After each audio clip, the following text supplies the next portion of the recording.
Hello, good people. It's Rob Lee. With all the evil going on in the world, I thought that we would go back and we would revisit Matthew chapter 13, speaking of the wheat and the tares.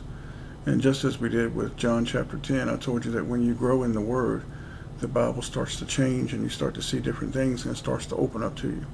What you may read now may be different last year or the year before, because the world's different, you're different, you grow, your tree starts to produce more fruit, and you become wiser because the Father gives you that wisdom and that understanding.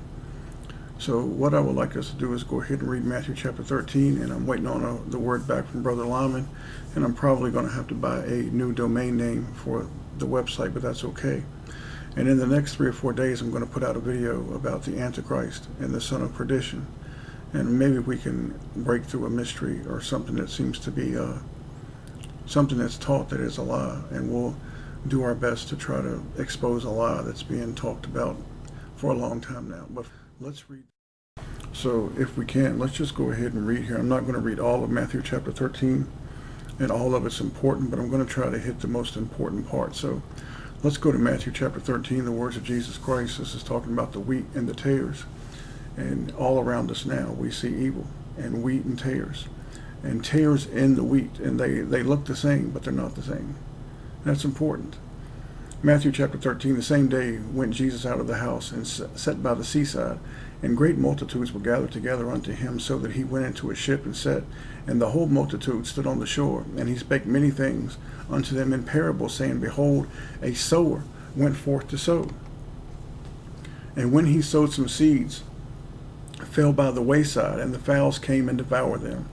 Some fell upon stony places where they had not much earth, and forthwith they sprung up, because they had no deepness of earth. And when the sun was up, they were scorched, and because they had no root, they withered away. And some fell among thorns, and the thorns sprung up and choked them. But other fell into good ground, and brought forth fruit, some 100-fold, some 60, some 30-fold. Who hath ears to hear, let him hear. And the disciples came and saith unto him, Why thou speakest thou unto them in parables? And these are the words of Jesus Christ. He answered and said unto them, Because it is given unto you to know the mysteries of the kingdom of heaven, but to them it is not given.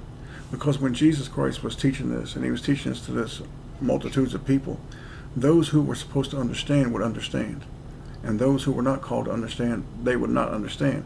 He may have been speaking a foreign language to them. They had no clue what he meant. Number 12, For whosoever hath, to him shall be given, and he shall have more abundance. But whosoever hath not, from him shall be taken away even that he hath. Therefore speak I to them in parables, because they see not, and hearing they hear not, neither do they understand. Now we're going to go down to verse number 18. Hear ye therefore the parable of the sower. When anyone heareth the word of the kingdom, and understandeth it not, then cometh the wicked one, and catcheth away that which was sown in his heart. This is he which received the seed by the wayside, but he that received the seed into stony places, the same is he that heareth the word, and anon with joy receiveth it. 21.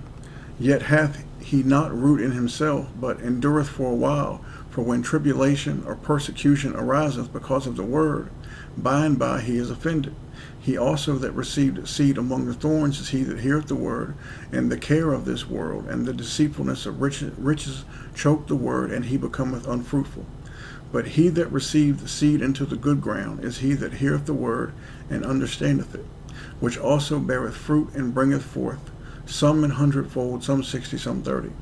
Another parable put he forth unto them, saying, The kingdom of heaven is like unto a man which sowed good seed in his field. And this is the parable of the wheat and the tares.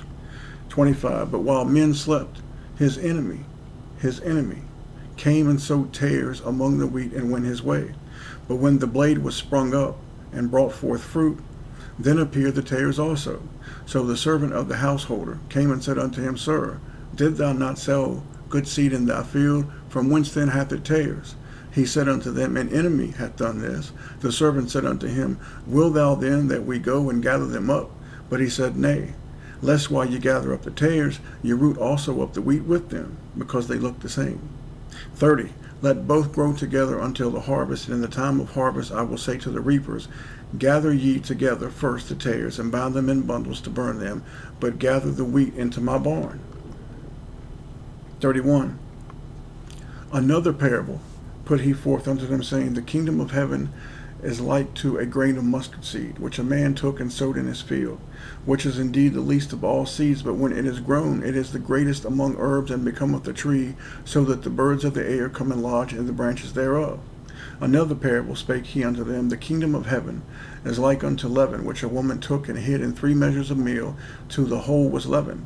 All these things spake Jesus unto the multitude in parables, and without a parable spake he not unto them, that it might be fulfilled which was spoken by the prophet, saying, I will open my mouth in parables, I will utter things which have been kept secret from the foundation of the world. 36. Then Jesus sent the multitude away, and went into the house, and his disciples came unto him, saying, Declare unto us the parable of the tares of the field. Now these men had been with Jesus a certain amount of time, and they had heard a lot today. But what do they want to know? They want to know the parable of the wheat and the tares. That's what they want to know. 37. He answered and said unto them, He that soweth the good seed is the Son of Man. The field is the world. The good seed are the children of the kingdom, but the tares are the children of the wicked one. The enemy that sowed them is the devil. And the harvest is the end of the world, and the reapers are the angels. As therefore the tares are gathered and burned in the fire, so shall it be in the end of this world. The Son of Man shall send forth his angels, and they shall gather out of his kingdom all things that offend, and them which do iniquity, and shall cast them into a furnace of fire.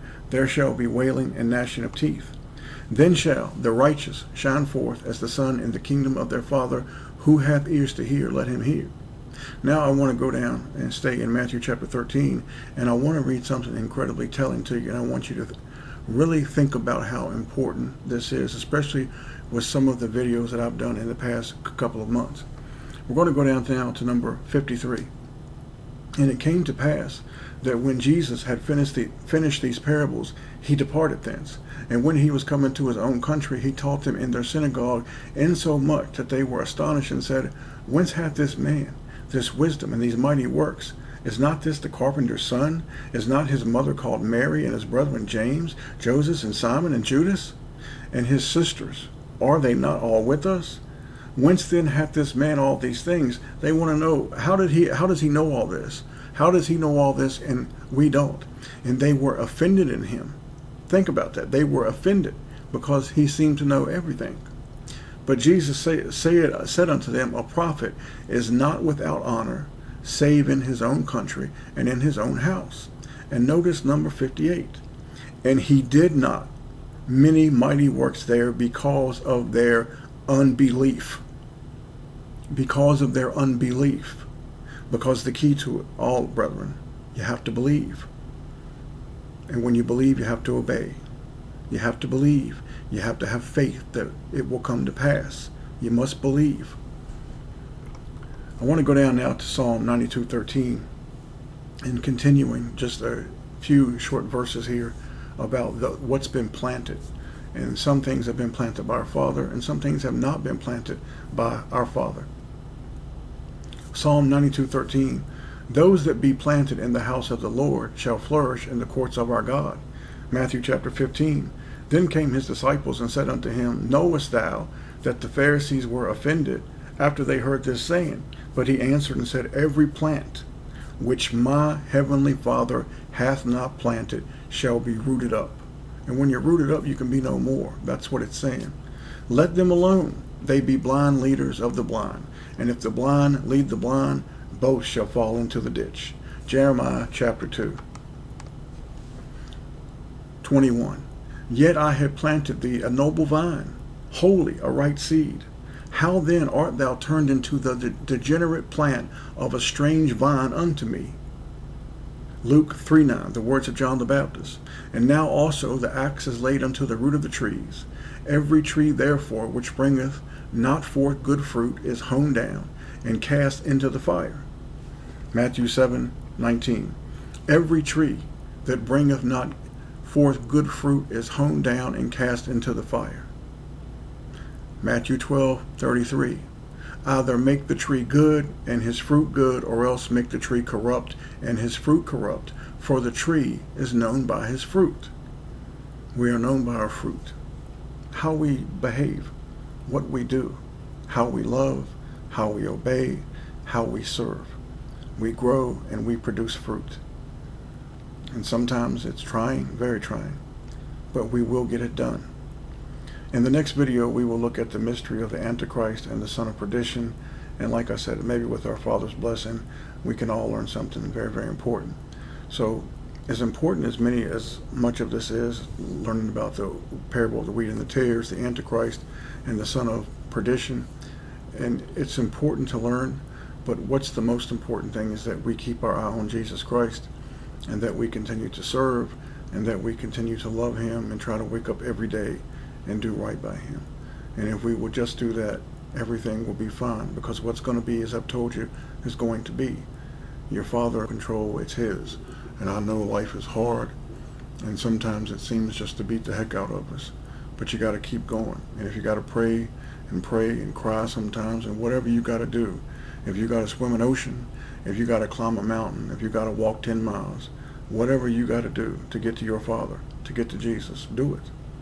May the Father bless each and every one of you. And the only name, the only one that we need is Jesus. I'll see you guys in a couple of days. Amen.